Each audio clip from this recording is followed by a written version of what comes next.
positive outcome of the pandemic. It's the world realizing the importance of basic hygiene. But apparently many of us are not brushing our teeth properly and haven't been for years. Be honest, for how many minutes do you actually brush your teeth? 1 minute maybe? Well, in the 1970s that was recommended as the perfect amount of time, but new research says we should be brushing between 3 to 4 minutes, which seems like ages. And apparently your brushing technique is also very important. Well, to take us into the 21st century, we're now joined by Sizakele Ndwandwe. She's an oral hygiene lecturer at the University of the Western Cape. Sizakele, thank you so much for joining us. I've been doing it wrong the whole time. Let's start by breaking some teeth cleaning myths. 1 minute is just not enough.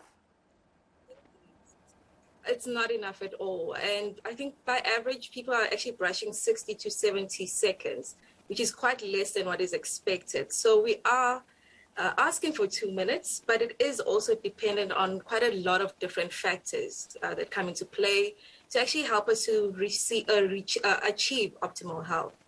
Sizakele, not only is it we're not brushing our teeth for long enough, but the technique is not necessarily right. So I go round and round and round. Apparently that's not what you're meant to be doing. So earlier on, years ago, they actually established a circular technique, which was just the best technique. But now we have what we call the modified best technique, which is modifying the circular technique we used to do.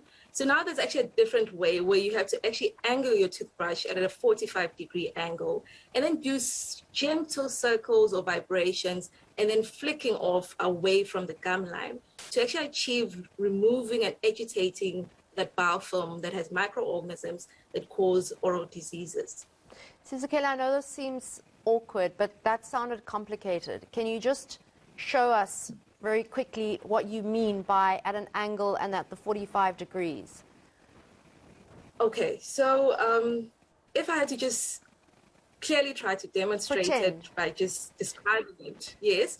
So you just take your toothbrush, you angle it upwards towards the gum line. You would actually feel the bristles under the gum line, and then you just do gentle vibrations, and then you flick away.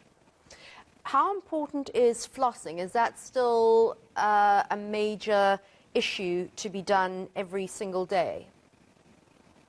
It's very important. Literature has stated quite a few times that brushing alone does not achieve optimal health because we have the same biofilm that causes oral diseases between our teeth and also under the gingival margin, which means just brushing alone won't be able to achieve removing in those areas. So we need to floss to achieve optimal health. All right, thank you so much, Sizakele Ndwandwe, an oral hygiene lecturer at the University of Cape Town. We've been doing it all wrong. We need to brush our teeth for at least 3 minutes, and we need to do it at an angle, no more circular movements. So teach your kids to.